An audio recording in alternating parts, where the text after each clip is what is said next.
de venir vous saluer et de prier le ciel, le Dieu le Tout-Puissant avec vous pour que Tamagale s'en sorte bien.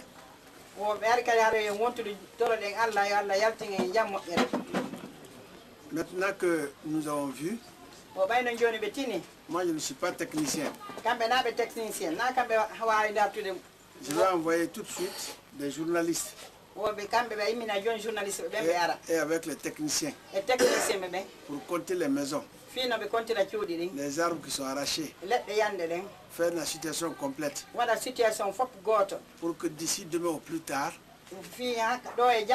la situation parvienne à qui de droit. Et comme en pareille circonstance, il y a qu'on a créé un ministère qu'on appelle le ministère de l'Intérieur. Et au ministère de l'Intérieur, il y a une division qui s'occupe des sinistres. Pour venir en aide aux Guinéens qui sont frappés par le sort. Et comme ça, nous allons envoyer le rapport pour qu'eux aussi répondent comme cela se doit. Alors, monsieur le gouverneur, je suis venu sans le prévenir. Certainement, s'il ne vient pas ce soir, il viendra demain.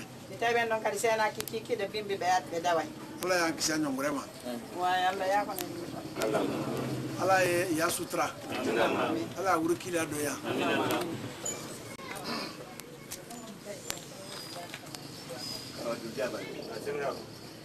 C'est le président du district de Tamagale, Abdourahmane Diallo. Il était malade. Je vous souhaite la bienvenue. J'ai trouvé que c'est l'acte.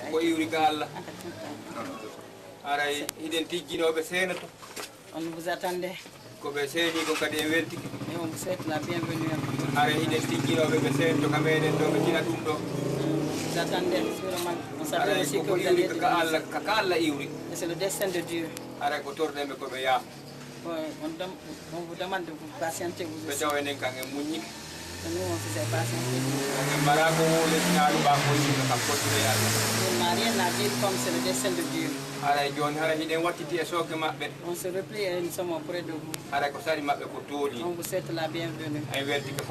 Nous sommes très contents. Tamagale est très content de vous. Que tout Konkure est content de vous. Nous sommes contents de vous.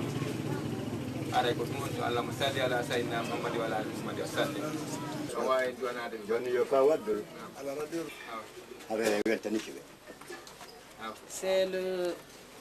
C'est l'Église islamique ou c'est le conseil de charge? C'est le jeune frère du président. Ils sont de même, mais après le président de la CDS.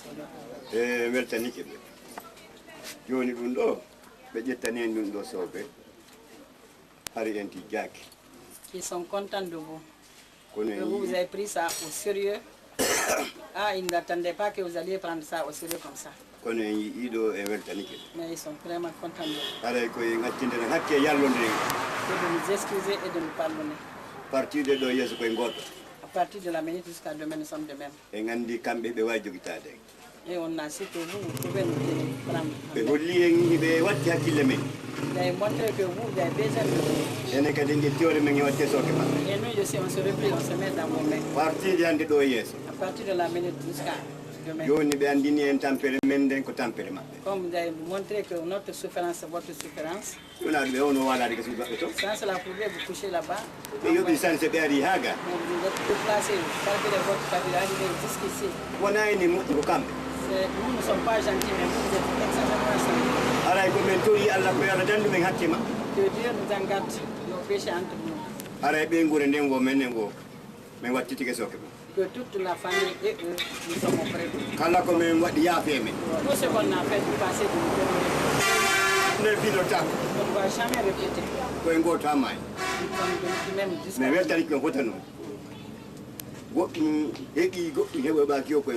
on gagne quelque chose, on ne gagne pas quelque chose, nous sommes de même. C'est Dieu qui sait faire les choses. Votre présence seulement, ça me suffit.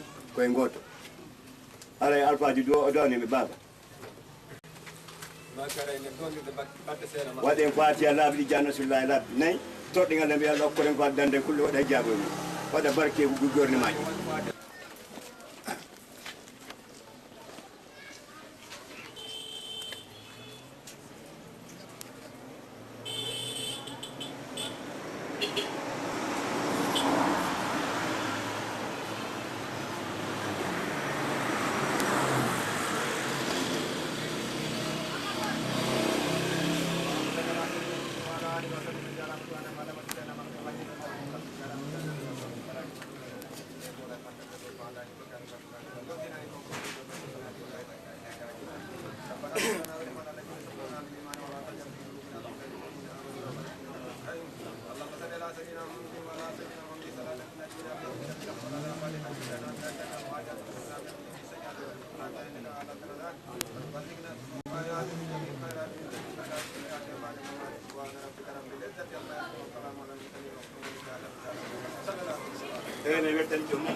Monsieur Sow, mais avec journée.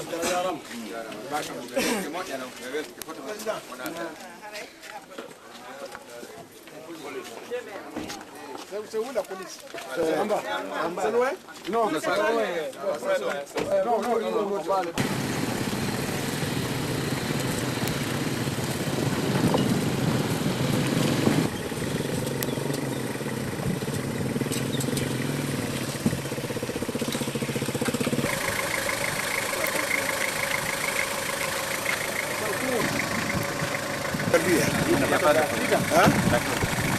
c'est une maison qui a été détruite comme ça, ici. Oui, il y en a beaucoup même.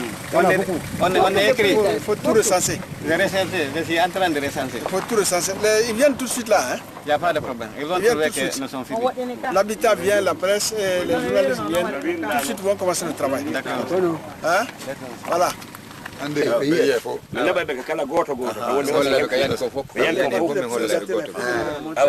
la télévision, ils vont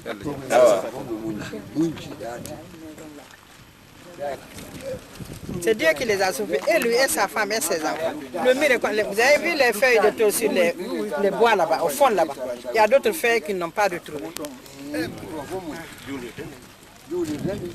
La mosquée aussi. La mosquée c'est endommagé. C'est endommagé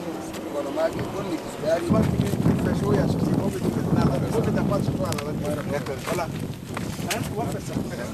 Voilà. Nous, on va partir. Hein? Là, il vient tout de suite.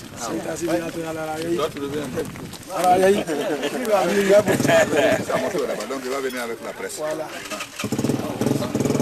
Bon, mon frère, ils arrivent tout de suite là. Ils vont venir faire le reportage. Merci beaucoup. Merci. Ça passe à...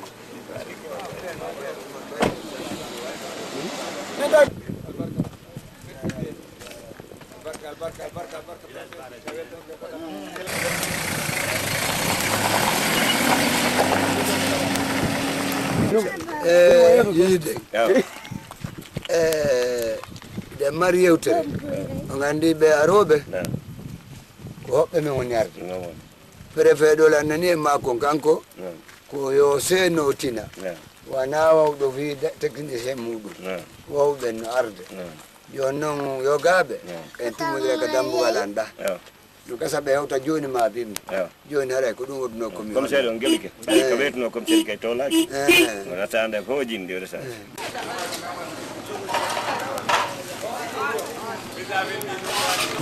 ndiyan namare ɗo hamki hay fan alansara feƴƴi futuron heewali yana ɗo soñji men ɗo moƴƴano warde hendu tolje ɗe foppu ɓori ɓorodi e leɗɗe ɗe tawi ɓikkoy koye no gaɗe ko min wawi ƴettude o ko dogudugol e ɓikkoy koye ɗaɓɓa ka naata soroya tawi hay walugol ko ɗo min wawata piiji ɗi ko beele ko woni ga ko foppu mum komin yeyata ko ga foppu mum ɓuuɓi goɗɗum ɗum yooli goɗɗum ɓuuɓi ina hande mi jooɗi ka yaasa ɗo gakay mi wawata min tori ballal andi si Allah ene laaɗa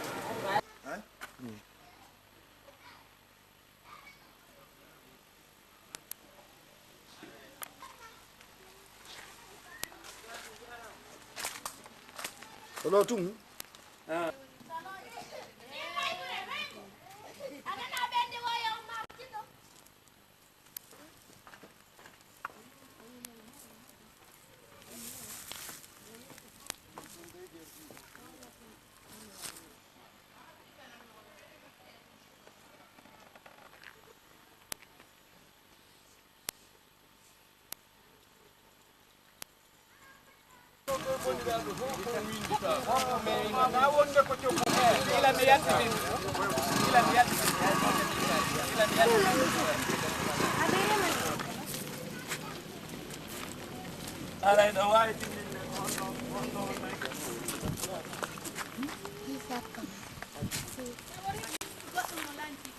Donc kañum ñottani hoole mum ko henndu ndun ko wayari fen ɗon tawi yimɓe noon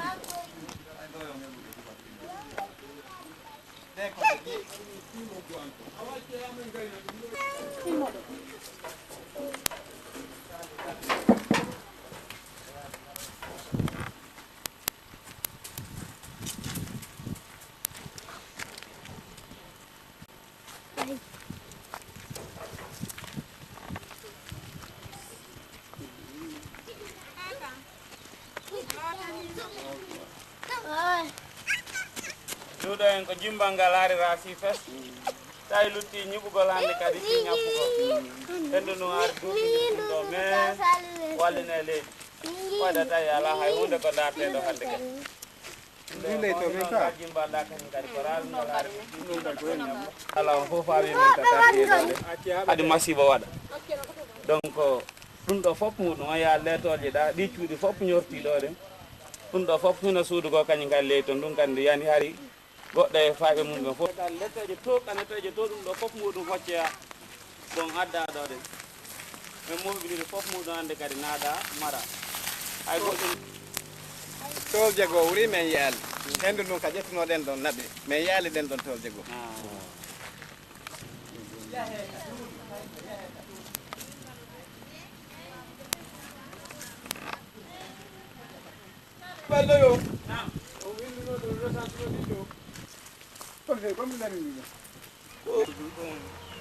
tono hito gonnan tono hito gon hito mango menen ka to kandu hendu do ardo den tay mimmida ka tarawo doga ko mi lodi téléphone nun do ha andugo stera woni be ngori nder derga me tay te to derga o bobo do jimbangal ko hore makko en nene makko jettimo yaari to de ay to jeden dum don enyore den foko le to ya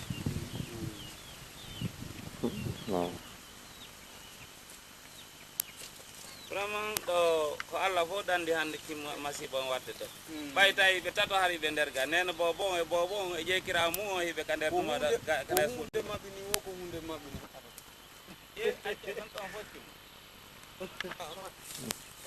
ɗum ɗon no yaari enen gaɗɗo har meɗen ka nder suudu ga jimbal ngal hay fecci ɓe ndiyan ɗan waɗi ɗo de henndu wingi waɗi ɓengure nden fof men fof har meɗen min ka nder suudu sikkiɗa resantidu aɗana hen filmu tum ɓe fof ngol ha dow to ɗum ɗo fof muɗum taƴi ɗo ɗen ko Allah faabi min haade ɗum ɗo fof taƴi ha yaali hinno perɗi haaga ɗum fof fecci ko Allah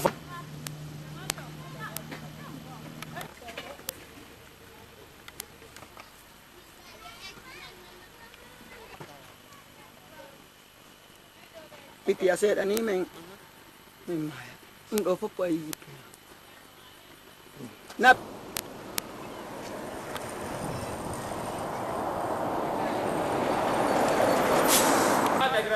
Awa, koro lakansar leri. Na foye dunia biri na fasa namba. Na foye fafa madi sa banga ko mpanne tongo be no ngama to va banke bara bira se na kana. mais ñoo ñi mu soogu ta Se samara ba fa se na rek. alhamdulillah Alhamdulillah. ma de men bi ka vene Adi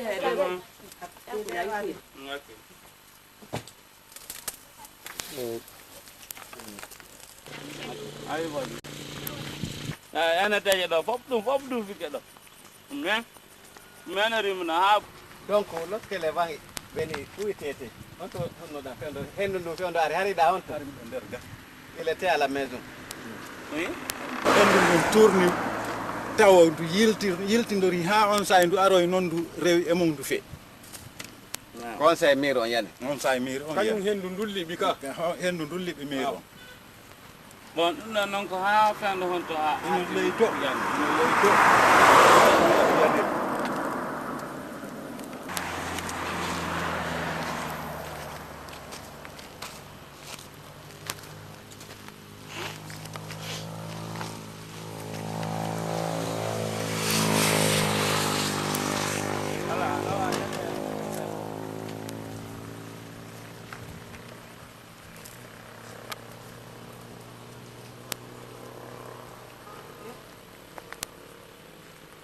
ko non do wonirno do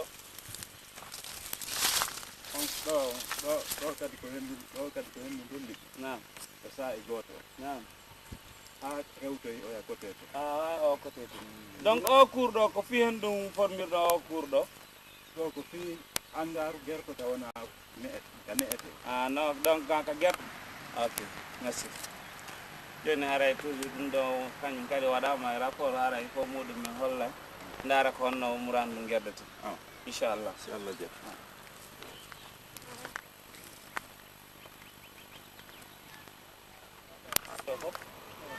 ɗum ɗo mais ha ka sokkuno to ɗum ɗo fof yer koko yan ɗo fof ko henno ɗum liɗi en ɗo hanki few hino ɓeɗo kañum kadi jimbal ɓe fuɗɗi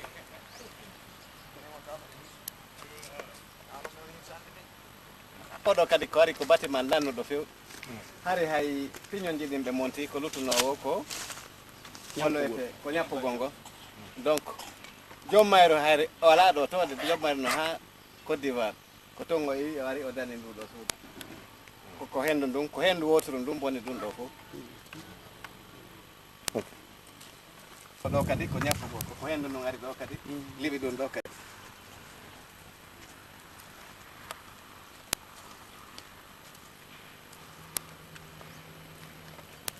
tanki anduɗo leɓi ɗum ɗo fof kadi ko bâtiment lanndanoɗo tes joni noon o yiɓe pusitike dannude faahe on jarama eyyi habbe men bayas mi anda hay nokku ka woniri hendu ndun hanki luttumo ari ñorti ɗum ɗo kadi ɗum heddi fiya ñappe ko hendu wotoro ndun ari bonni ɗum ɗo fof kadi hanki ko noon ko miskina Allah e juburu mum hay fof so ala ndaar tun ko loope o nokki o mahiri ɗum ɗonne hay fof so ala ala ka suudu ala ka yase ala bewon ala baalum ko no ko ari meɗen ka danki min e kojji woy ɗo meɗen waali to oɗo poore oɗa wiiri tun min oɗo immi tun mi hawti mi ƴetti oɗo mi jogii ɗo junngo mi jogii oɗo kay junngo mi waɗi ni mi jogori ni kam hewtaga tumbere suudu hari ɗum ɗo me aggitike ɗum ko yani ɗo fof ko hari meɗen nder ga ko Allah tun waɗi hijabu yamen men yaali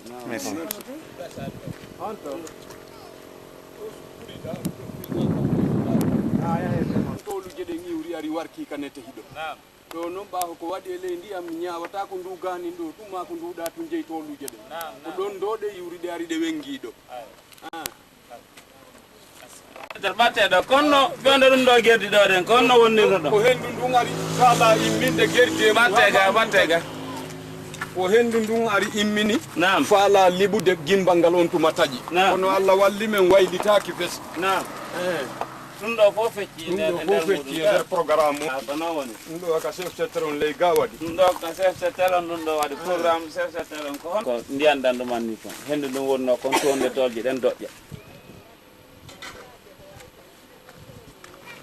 o leɗɗe ko hendu ndun liɓi hendu ndun liɓi ɗum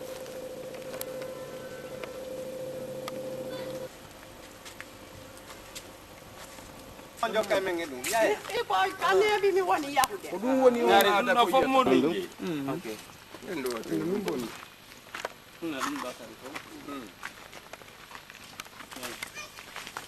ɗum bonni tawi fof tawi ɓen ɓurane fof no nder ɗum ɗo fof kala hoftala o fof faabi haɗe ɓuura yaldade ɗum ɗo fof ɓaar ɓengureji ɗi fof no nder no wani e tene so tawi koye summana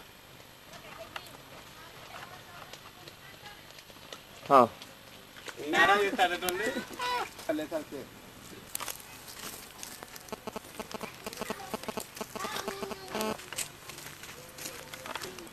siko jomum ñurti o yitte e dow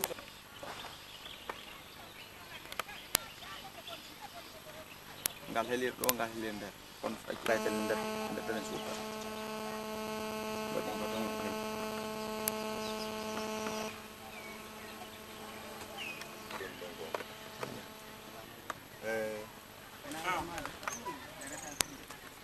bon ayi ani ko kañum programme goto on ɗon ni ɗum ɗo kañum kadi ko sagatamo fayda hay hunde ala ena fayda oɗo kadi hikka ƴeeɗu ngun ɗo fof muɗum ko yimɓe ko machine o wonno yoɓude ɓe addanamo leydi e ɗuma fof muɗum ɗo de ɓayi ndiyam fof muɗum andi hikka ndiyam na harno sattika ha ko 2000 francs waɗano sore ɗo bidoro ndiyam ko ɗo wonno yoɓude yimɓe ɓe addanamo ndiyam ɗum anno fayda ɗon noon joni noon fof boni har jimmal ngara ha se lutti hande kadi ñiɓugol ñabto commissaire yo on andi ko wan toon mi baɗo a tawlo ɗo mi ala hari hay piñol ngol ɓe lanni montude so fekke nike ɗo o kadi mo yiyata ala kan rewal ila e miran hoye makko o ƴetti o yeeyi o darde ngal dimbal kono ko hendu woto ɗum ari liggi ɗum ɗo fof hayno ka patron on taw nani aden wallude jama o moƴƴa mo ala probléme hay pus kono ko hendu woto ɗum ari wonani ɓe ɗo hari mo ga kanko e patron ko Allah tundande ɓe Allah fof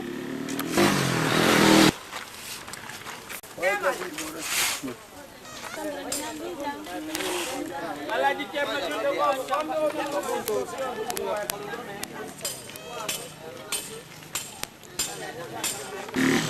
arga oɗo kadi no danni ɗo ɓen kunɗo kawa yeeya café mum donc endo no wotoro ndun ari bonni ɗum ɗo ɓe ñoote Allah danni mo arimo nder ga kono marchandise makko on fof ko boni danni a wata wonde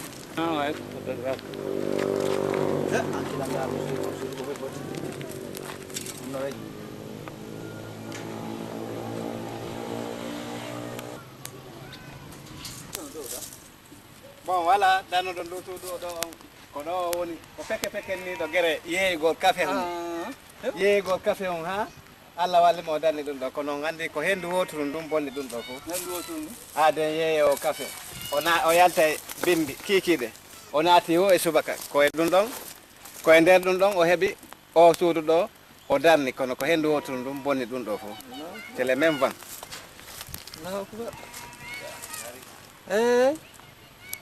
jande ɗe harno ga ɗum ɗum no faari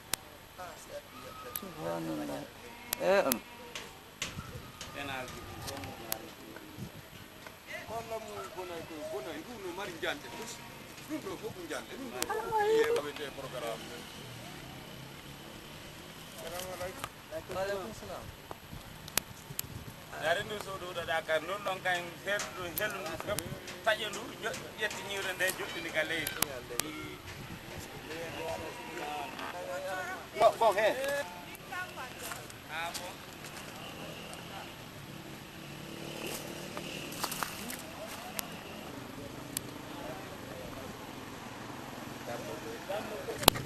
ya non mina bray be do suuda min le min be film o fof o boni kamɓe on jinde ɓe mum e ko ɗum noon ɗum ɗon kayna ko boni mo ko boni ko ɗum noon ɗo ɓe yaa ɓay tolde ɗen no mi yeeyi yaala programme kamen jokki ko a yaani meɗen jindi ɗon sa en ɗo kadi waɗi e ganda si feƴƴanda sen ɗo waɗa ko no waɗa gonɗum kadi waɗayno vraiment anda jari pilieje ɗo duuɓiti taggi pilieje sénage complet ari no waɗde ari nun noon tawi nduɗo gimmal ngal hatti few ari gasi ka ko luttuno ko golle ɗen fof ni ko jindugol ko ceerno farine ko ceerno oya honno waɗi on on ko konnita sa toon tijo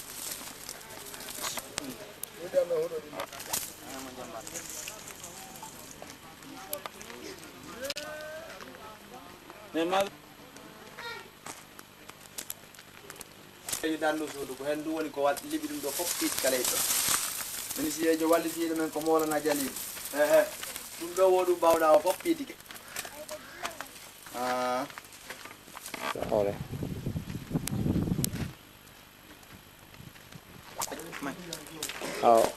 o ɗum noon e babaɗe bambal siya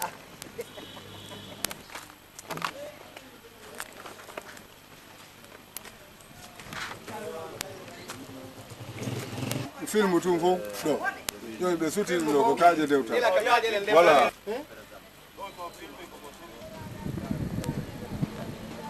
aroyi tawi woni ɓe ƴette fof ngayi ordinateur de fuɗɗitoto ɗo hande kadi de yarani yataka l'école mo yo ƴetto baɗɗo yaka l'école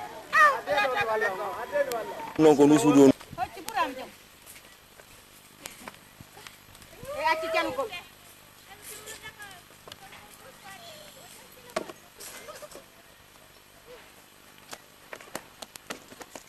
nane amus suudu men ɗum hay kamen woni nder gaɗare meɗen ɗawni min fini men tawi hendu ndun ari e hoore yamin toje ɗen fof ñortike fosi ala nder ga hande kadi fayrema ko ɓuuri kon yeehi so tawina ɗum suudu ɗum yana ene tummi hoore yade alhamdulillah haray ko hendum ari hanki kiɗe fotoro ñorti ndu suudu o fof minen e baygo ko fof minen kada suudu gano ko Allah on faabi men alhamdulillah tan abene abo mawde bama yani alhamdulillah carte leyda jaka Fugaeso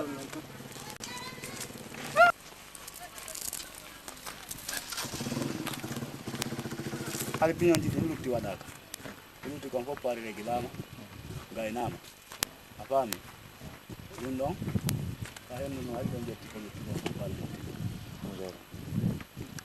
hade mama ha lutti waɗugo piñon ji ɗin kadi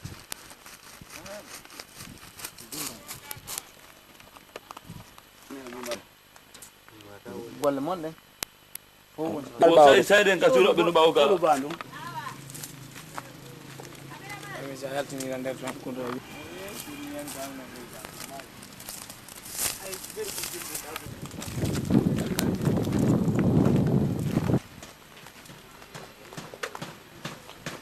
an wonɗo golde ka justissement mo ari darni ɗo donc kono ko hendu wotoro ndum monsieur Diallo Issa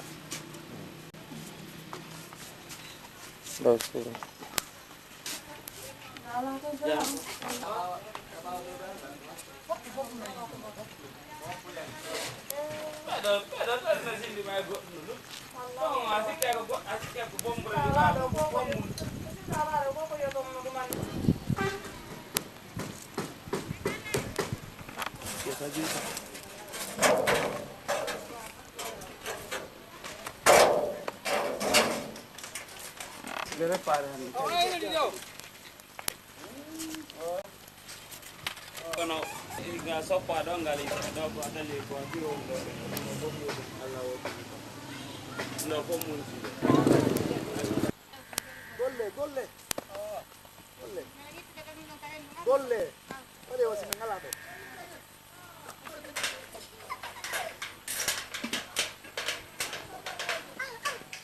Bakayoko Aruna, sous-préfet de Concouré. Bien, aujourd'hui, il y a eu un dégât énorme. On m'a informé par rapport à ces dégâts. Aussitôt informé, j'ai pris la moto, je suis venu maintenant sans guérir la réalité. Vu les dégâts causés, j'ai vu sur ce lit, il était couché des enfants. Heureusement, il y a un enfant qui est blessé. Heureusement, il n'y a pas de perte à vie humaine. Alors sur ce sujet, nous lançons un appel à la bonne volonté, à l'autorité centrale, son excellence le professeur Alpha Condé, de venir en aide aux populations sinistrées, populations diminuées. Nous sommes à Tamagali, à 7 km de Concouré Centre, un district qui relève de Concouré. Alors sur ce, nous demandons à toute la bonne volonté, les ressortissants, pour venir au secours, pour qu'ensemble, nous puissions remonter le défi. Je vous remercie. Bon. Voilà.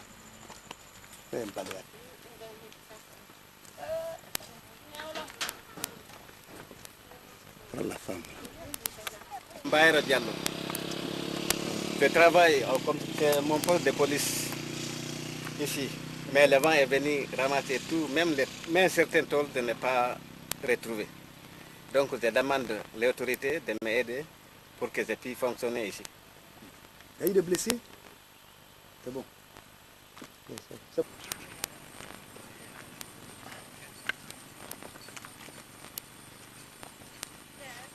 Joni commune Alhaji Oumar Timba, mairie commune Rial de Kunkouré, préfecture de Mamou, ko hendu ari ya naati ka saare amen liɓi juulirɗe liɓi cuuɗi bunci gimɓe ko ɓuri kon hande ɗo ka yaase mi immike hanki jemma mi yahimi déclaroyi ka préfet on tigi tigi tigi seenike bimbi hay jindi ga ha fof o seenike gadde o imminoyi journaliste ɓe mamum ɓen e dow men e monsieur Bangoura en ɓe fof maɓɓe ɓe seenike iw bimbi hani meɗen jindude winda ɓe yi gimbel yande ɗen ɓe yi cuuɗi yanɗi ñappaɗe ɗi ñappaka ko ɓuri kon noon fof no ka yaasi fewdo ɗo jamma on fof no weemi wemago woto haray men torike faabo inde gouvernement on ko wata men wolde ɗum ɗo laato wo ko gouvernement on e yiɓɓe amen e sortite amɓe leydi amen ndi men torike katara gouvernement on joni meɗen tori faabo fewdo ɗo meɗen weemi e nder fewdo ɗo ni meɗen dari e gimbal wiyeteɗo fode yaya suma arnoɗo ɗo fewdo ko robel naati o dogi ɗe ar ɗo men werni ɓe waɗiniɗo quartier ɗum ɗon fof munjike meɗen tori faabo fi Allah e nulaɗo peut o jindiɗo fof o yi yurmede nden o yiltike o immin o yiɓe seniɓe wassalam fewdo meɗen maapi meɗen ani.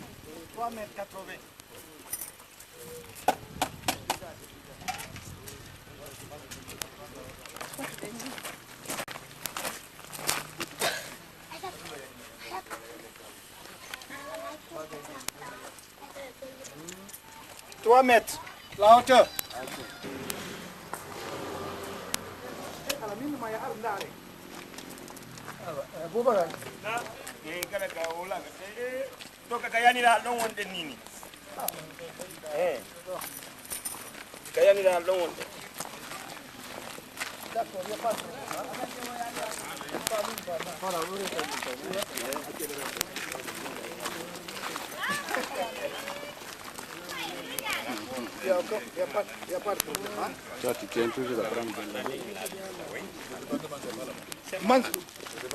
Mensuel.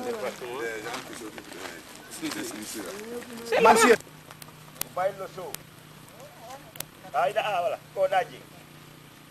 La largeur c'est 4 mètres.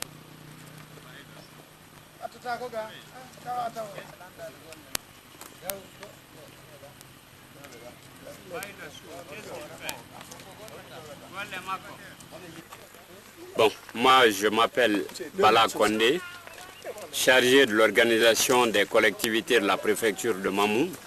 Je représente ici monsieur le préfet à Tamagali.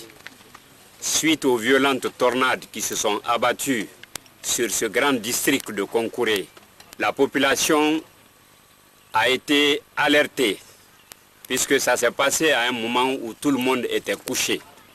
Donc ça a créé une panique générale au niveau des familles.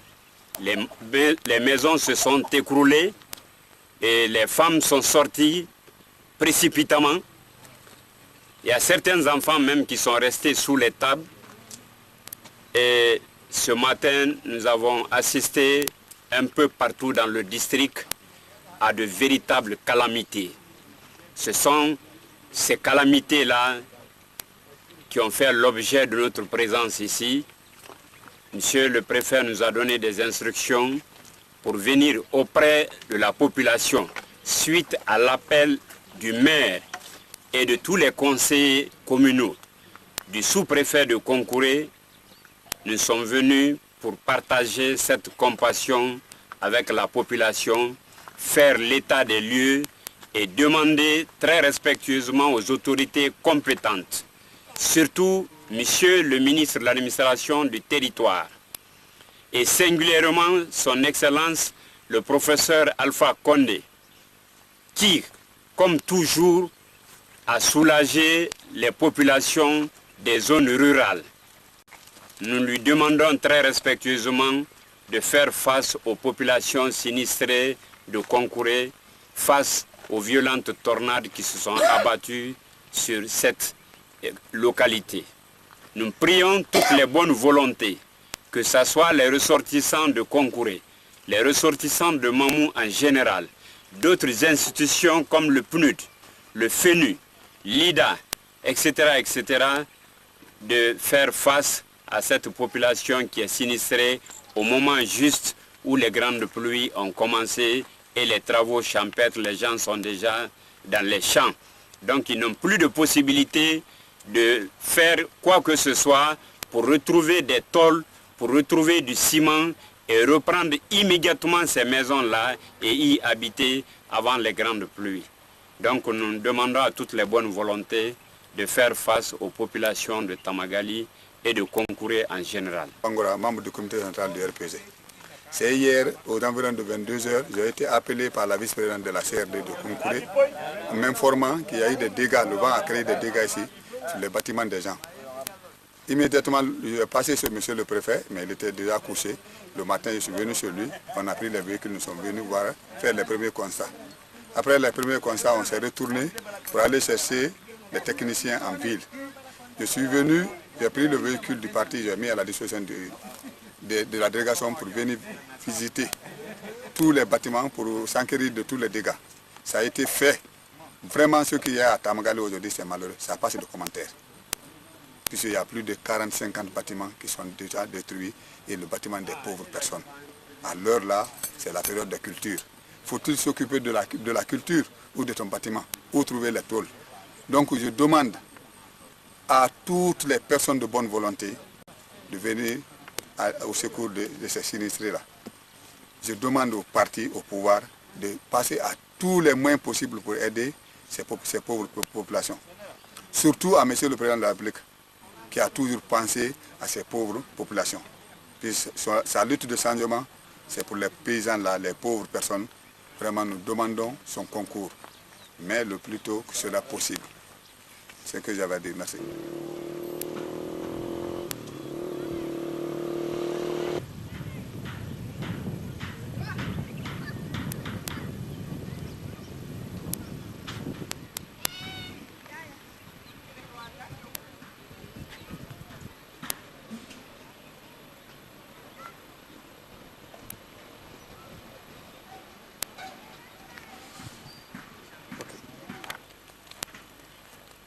C'est bon?